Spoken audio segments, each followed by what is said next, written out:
Nada menos que de Nayet Kademian, que se convirtió también en integrante de la familia de Multimedia Mordisquito como analista política. Así que muchas gracias, Nayet, por este tiempo que nos das en pleno laburo para poder hablar rápidamente de la rosca nacional. Hola chicos, ¿cómo están? Un gusto estar acá con ustedes y bueno, todavía procesando un poco, digamos, qué es lo que estuvo pasando con las elecciones nacionales, provinciales y demás. La verdad que, bueno, ha sido un domingo para todos y todas los que están metidos en el ámbito político de mucho laburo, ¿no? Y muchos activos, sobre todo en Córdoba. Sí, han sido unos días bastante movidos, ¿no? Desde el cierre de listas, la elección en Córdoba y con algunas sorpresas que creo yo no nos esperábamos. Así es, así es.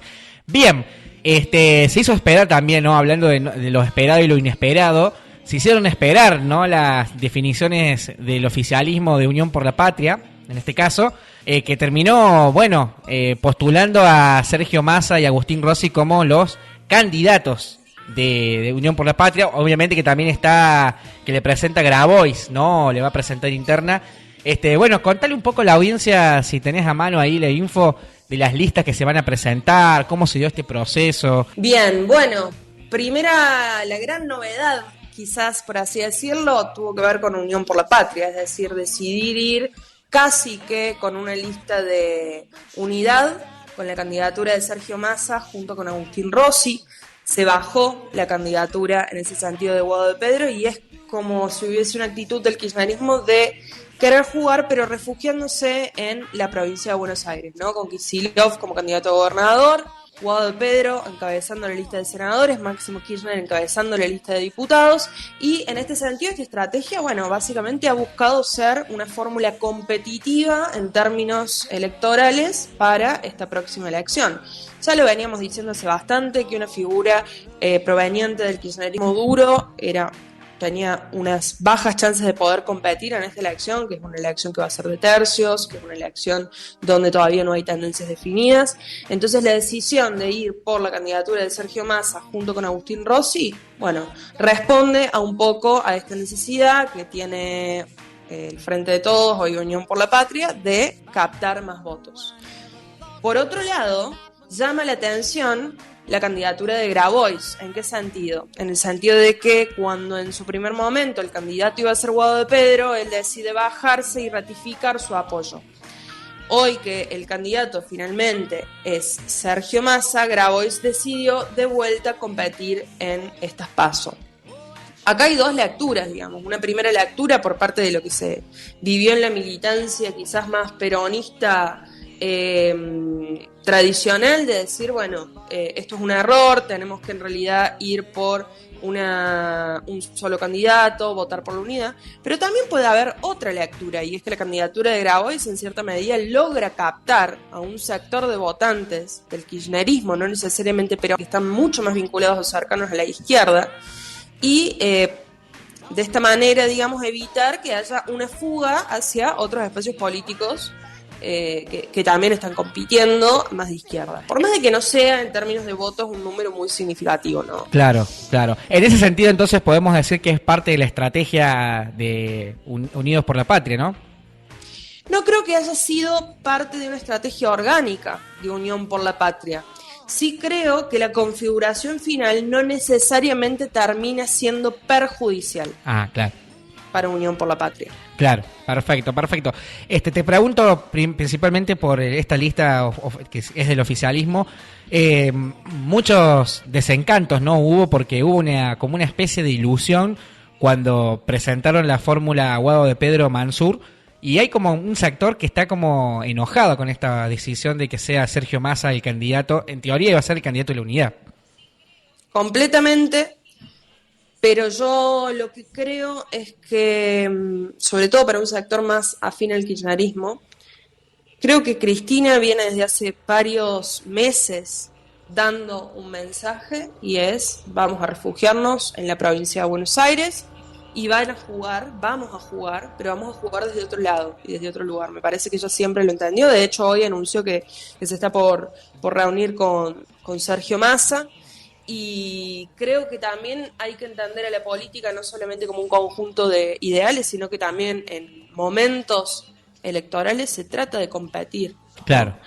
y cuando se trata de competir hay límites que para la militancia parecen que no deberían cruzarse, ¿no? Y que la política en realidad sí los cruza. En este caso, bueno, límites con respecto a candidatos que no son propios del espacio político de siempre, ¿no? Claro, claro, totalmente.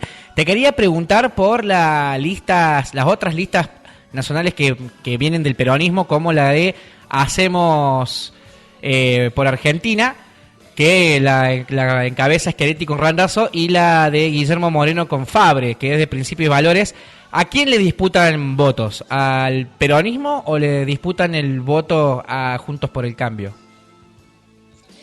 Sí, lo más probable es que disputen algunos votos en el caso de Schiaretti, ¿no? Del peronismo, y algunos de Juntos por el Cambio, pero te diría que muy poco, principalmente del peronismo, porque estamos hablando de que el principal votante que va a tener él es el cordobés, ¿no? Hasta ahora, como siguen las cosas, que sigue compitiendo con la candidatura.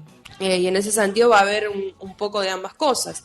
Sí creo que probablemente el resultado electoral de la jornada de ayer tensione un poco esta candidatura, y que la proyección de puntos que estaba esperado que se saque, de acuerdo con las últimas encuestas y sondeos, que eran unos 4 o 5 puntos, puede llegar a ser un poco menor. Y con respecto, bueno, a la lista de Guillermo Moreno, la verdad que muchos datos no tengo en este momento, pero nada, son candidaturas que son candidaturas de spoiler, digamos, son candidatos que saben que no van a ganar la elección y que en el mejor de los casos pueden llegar a lograr posicionarse, ¿no? En el caso de Schiaretti se sacará algunos diputados, pero no mucho más que eso. Hoy diríamos que estaría disputando, tendría más posibilidades Hacemos por Argentina disputar como tercera fuerza que, por ejemplo, el espacio de Milei. No, yo creo que es un error pensar eso.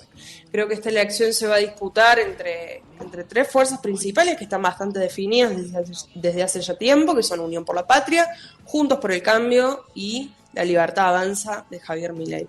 Ahí va a estar centrada la elección. Luego hay distintos actores y distintas fuerzas listas que pueden llegar a sumar o no, pero la elección va a estar muy polarizada entre estas tres fuerzas. Estamos hablando de que surge los famosos 2/3, ¿no?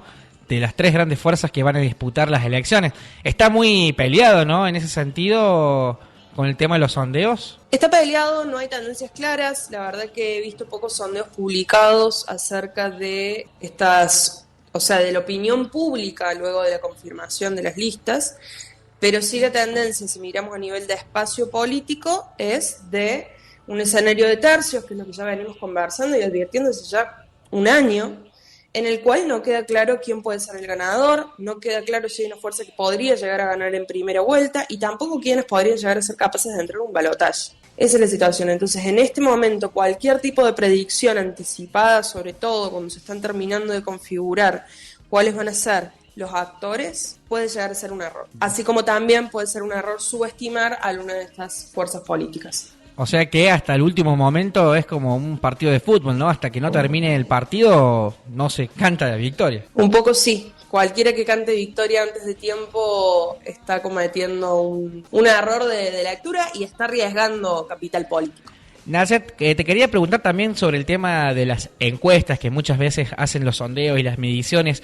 Sucedió ayer, por ejemplo, en la provincia de Córdoba, que se hablaba de que iba a ganar el oficialismo con 10 puntos por sobre Juntos por el Cambio, terminó mostrando una realidad totalmente diferente. Se está hablando también en algunos sondeos que hemos leído de consultoras de Buenos Aires, sobre todo, que la fuerza más votada hoy sería la de Unión por la Patria. Hay un alejamiento, digamos, hay ¿cómo decirlo? Un desfasaje entre los resultados electorales con los sondeos. Sí, han habido, digamos, resultados que se han distanciado de lo que se esperaba por parte de algunas encuestas y de lo que estaba publicado en distintos medios de comunicación. Acá hay varias cosas. Primero, decir que no se equivocan las encuestas, que se equivocan las personas, que se equivocan los encuestadores. En segundo lugar, decir que en estos últimos días han habido algunos sucesos que han modificado Claro. la actitud de los votantes y que han tenido un impacto en el votante, particularmente pensando en el votante cordobés. Varias cosas: el ingreso fallido de Schiaretti a Juntos por el Cambio, la publicación de que no se iban a realizar o a cobrar las multas por no asistir a votar, varios elementos, quizás algunas cuestiones también vinculadas al instrumento de votación, como por ejemplo lo es la boleta única. Ajá. Pero sí ha sido un resultado contraintuitivo en relación a lo que se esperaba, ¿no? Claro, claro. Quería preguntarte también puntualmente sobre cuáles son los que ustedes creen como analistas políticos o analistas políticas en este caso, los factores que tiene un ciudadano común, digamos, que no está inmerso y metido en el mundo de la política, ni mucho menos informándose. ¿Cuáles son los factores que tienen a la hora de decidir? Porque a veces incluso lo que vos decís es cierto, ¿no? Un hecho puede cambiarte totalmente la elección, como pasó, por ejemplo, que he escuchado a algunos dirigentes políticos decir de que la elección de Córdoba se mezcló mucho con la nacional, con esto de la incorporación de Schiaretti a Juntos por el Cambio, que generó una confusión en la gente. Entonces, en ese sentido sería, ¿cuáles son los parámetros que tiene un votante hoy a la hora de decidir su voto? En primer lugar, tiene que conocer al candidato, ¿no? Eso como de mínima, básico. Claro. Pero por otro lado, y yo acá difiero con algunos análisis quizás más complejos acerca de qué es lo que está orientando hoy a los votantes, yo creo que un ciudadano o ciudadana puede valorar lo que ha sido o lo que es una buena gestión, ¿no? Cuando una gestión le resuelve sus problemas. Y me parece que el resultado, en este caso particularmente de Córdoba, que ha tenido Hacemos Unidos por Córdoba en la capital cordobesa, donde sacó una diferencia de puntos bastante mayor que la que sacó a nivel provincial, responde un poco a eso, a un reconocimiento, quizás no tanto a la gestión en términos amplios, pero sí a un reconocimiento a la persona que supo gestionar, en este caso a Martín Yarlora.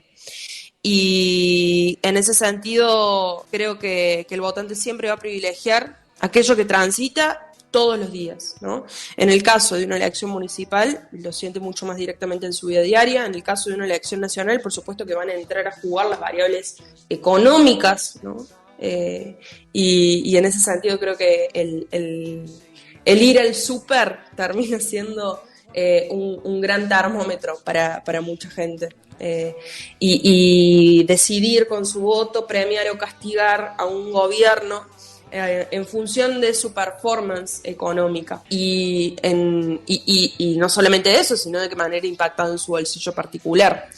Y me parece que eso es lo que ha explicado a nivel nacional el comportamiento del voto en la Argentina en los últimos periodos, ¿no? Desde el 2003 hasta el día de hoy. Totalmente. Por último, para no sacarte más tiempo, Nayet, también entonces se vio en algunas provincias muchos votos en blanco en distintas elecciones en lo que ha transcurrido en el año 2023. Ha mermado en Córdoba, mermó mucho la participación. Esto también es un factor para tener en cuenta que tiene mucho que ver cuando la gente va al supermercado, ¿no? Sí, en realidad la caída en la participación electoral, que es algo que se viene registrando también en todas las otras provincias que han votado hasta ahora, a excepción del caso de Tucumán, tiene que ver, bueno, con un desencanto de la ciudadanía para con la política, con la idea de que la política no puede brindarle soluciones a sus problemas del día a día. Y es un poco lo que se está reflejando en estas elecciones. Es un dato que nos tiene que preocupar. De todas maneras, en Córdoba no ha sido tan baja como en principio se pronosticaba, ¿no? Se hablaba, digamos, apenas habían cerrado las urnas, de que la participación era de un 63%, finalmente es de un 68%, y si consideramos que en la elección anterior de 2019 fue de un 72, casi 73%, la diferencia no es tanta, pero sí hay una merma en la participación. Hay que ver cómo se da esto a nivel nacional, y es un dato que hoy, a 40 años de democracia, nos tiene que preocupar. Nos tiene que preocupar porque indica un desencanto de la ciudadanía para con la política, lo político, y para quienes creemos que la política es una vía a través de la cual se tiene que brindar soluciones a la ciudadanía, se tiene que brindar una mejor calidad de vida, y que en realidad es la manera en la cual tenemos que resolver nuestros conflictos en el marco de la paz. eso es un dato que nos tiene que importar y que tenemos que pensar cómo revertirlo.